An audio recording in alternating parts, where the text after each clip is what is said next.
एक ऐसा आदमी जो अपने से 25 साल छोटी एक शादीशुदा लड़की के प्यार में पड़ जाता है। वह उससे मन ही मन प्यार करने लगता है, पर उस लड़की को उसके प्यार का एहसास भी नहीं होता। वो लड़की खुद एक दूसरे लड़के के प्यार में पड़ी होती है और उसके साथ घर से भागने को तैयार होती है, पर उस लड़की के साथ अचानक से ऐसा कुछ हो जाता है कि उन दोनों ने कभी सोचा भी नहीं होता। मूवी शुरू होती है एक 50 साल के आदमी जोई से, जो एक शादीशुदा होने के साथ साथ एक छोटी सी बेकरी का मालिक भी होता है। एक दिन उनके घर के पास हस्बैंड वाइफ नए घर में रहने आते हैं। जोई उनसे मिलने जाता है और उस दिन पहली बार वो उस लड़की जैमा से बात करता है। अगले दिन जैमा उसकी बेकरी में आती है और जोई उसे देखकर बहुत हैरान हो जाता है, क्योंकि जैमा बहुत ज़्यादा खूबसूरत लग रही होती है। वो दोनों बस कुछ ही पलों के लिए बात करते हैं और फिर जैमा वहाँ से चली जाती है। अगले दिन जब वो अपने घर पर सो रहा होता है तो जैमा का पति उसके पास आता है और उससे कहता है कि उसके घर की बिजली नहीं आ रही है, इसलिए वो उनके साथ उनकी मदद करने चला जाता है और कुछ ही देर में वो उनकी बिजली ठीक कर देता है। फिर वो कुछ देर तक उनके घर में ही बैठा रहता है और उनसे बातें करता रहता है। बातें करते करते जोई उस लड़की की खूबसूरती को निहारता रहता है और उस दिन उसे पहली बार एहसास होता है कि वो जैमा को प्यार करने लगा है। एक दिन जैमा फिर से उसकी बेकरी पर आती है और इस बार वो अकेली होती है और वो जोई से कहती है कि तुम्हारी ब्रेड बहुत अच्छी है। वो कहता है कि तुम्हें अच्छी लगी, अगर तुम चाहो तो मैं तुम्हें बनाना सिखा सकता हूँ। जैमा मुस्कुराने लगती है और उसकी बात मान जाती है। फिर वो दोनों अंदर चले जाते हैं जहाँ जैमा ब्रेड बनाने लगती है। जोई बात करता करता उसके करीब आ जाता है। जैमा को गर्मी लग रही होती है, इसलिए वो अपने कुछ कपड़े उतार देती है और जोई उसके हुस्न को निहारता रहता है। अगले दिन जैमा उसे रास्ते में कहीं जाते हुए मिल जाती है। जोई कुछ देर वहाँ उससे बात करता है और फिर वो वहाँ से जाने लगता है। जैमा को अचानक से अपनी कमर में दर्द होने लगता है। वो चीख कर जोई को अपने पास बुलाती है और जोई जैमा के पास भागा चला जाता है। वो कहती है कि मेरे कपड़ों में एक कीड़ा घुस गया है, उसने मुझे बहुत ज़ोर से काटा है। वो जोई से अपने कपड़ों में से उस कीड़े को निकालने को कहती है। डरते डरते वो पीछे से जैमा के कपड़े खोल देता है और फिर वो उस कीड़े को निकाल कर फेंक देता है। पर वो कहता है कि ये कीड़ा तो जहरीला था, इसके काटने की वजह से तुम्हारे शरीर में जहर फैल सकता है, मुझे अपने मुंह से चूसकर जहर को निकालना होगा। जैमा कहती है कि प्लीज़ जो करना है करो, पर करो। जोई उस लड़की की कमर पर से जहर को चूसने लगता है और तभी वो बेहोश हो जाती है।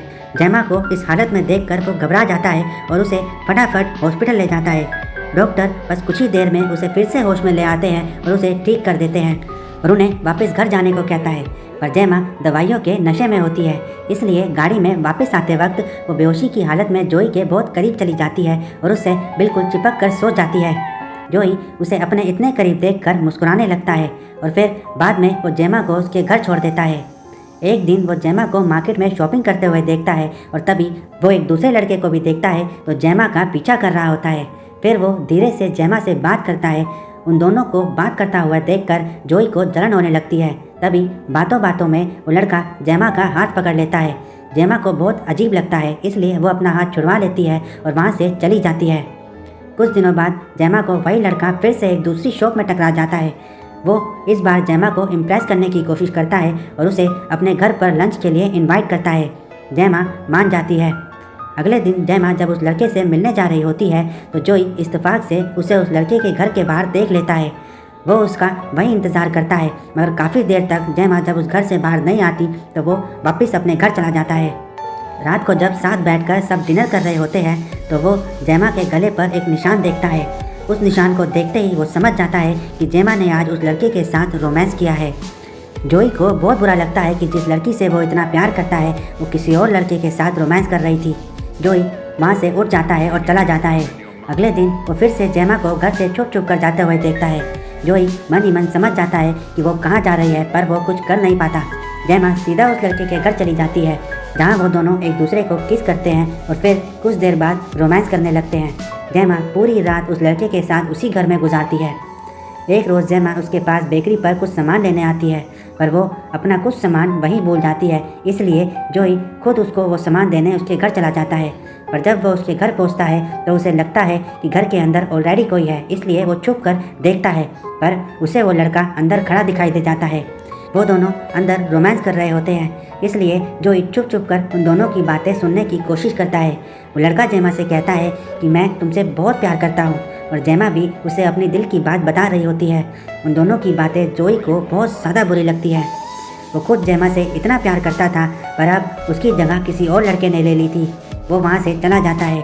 और अपने घर में पूरी रात जैमा के बारे में सोचता रहता है। वो दोनों एक दूसरे के प्यार में बहुत बुरी तरह पड़ चुके होते हैं।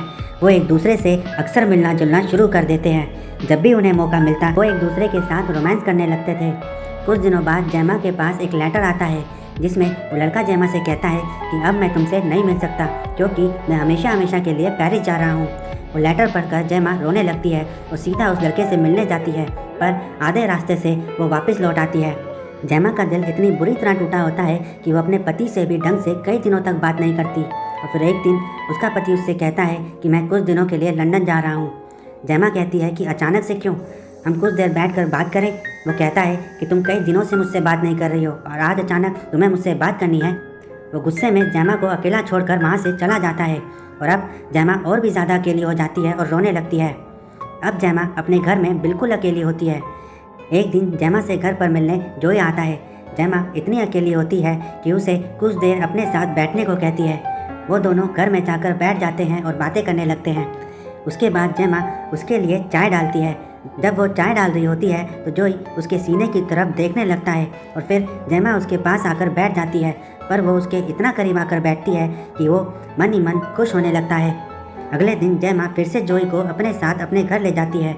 जब वो दोनों अंदर बैठकर बातें कर रहे होते हैं तो बातों बातों में वो उससे उसके बॉयफ्रेंड को लेकर कुछ कह देता है। जैमा समझ जाती है कि वो उसके अफेयर के बारे में जानता है। वो कहता है कि मुझे बिल्कुल अच्छा नहीं लगता कि तुम इस तरह रोती रहती हो। वो कहती है कि तुम्हें मेरी परवाह करने की कोई ज़रूरत नहीं है, मैं बिल्कुल ठीक हूँ। वो कहता है कि मुझे ज़रूरत तो नहीं है पर फिर भी मैं तुम्हारी परवाह करता हूँ। जैमा को उसकी ये बात बहुत अच्छी लगती है और फिर वो उसके पास जाती है और उसे एक किस कर देती है। जैमा का किस पाकर वो बहुत खुश हो जाता है और सीधा अपनी बेकरी में जाता है और उसके लिए एक केक बना देता है और उसके ऊपर जैमा का नाम भी लिखता है और उसे उसके दरवाजे पर रख कर चला जाता है। जैमा से उसके घर पर कोई मिलने आता है तो वह उससे कहता है कि किसी ने उसके दरवाजे पर उसके लिए केक रखा है। जैमा उस केक को देखती है और मुस्कुराने लगती है। फिर वो दोनों अंदर चले जाते हैं और बातें करने लगते हैं, पर जब वो उस केक को खा रही होती है तो उस केक का एक टुकड़ा उसके गले में फंस जाता है। उसका दम घुटने लगता है और वो आदमी उसके पीछे से उसके पेट को दबाने की कोशिश करता है ताकि वो ब्रेड का टुकड़ा बाहर आ सके, पर तभी उसका पति वहाँ आ जाता है और उन दोनों को उस हालत में देख लेता है। उसे लगता है कि वो आदमी उसकी बीवी के साथ ज़बरदस्ती कर रहा है, इसलिए वो गुस्से में उस आदमी को खींच लेता है और उसके साथ झगड़ा करने लगता है। जब वो दोनों बाहर झगड़ रहे होते हैं तो अंदर जैमा का दम घुट जाता है और वो मर जाती है। और इसी के साथ ये मूवी यहाँ ख़त्म हो जाती है। अगर ये वीडियो अच्छी लगी हो तो चैनल को सब्सक्राइब और वीडियो को लाइक ज़रूर कीजिएगा।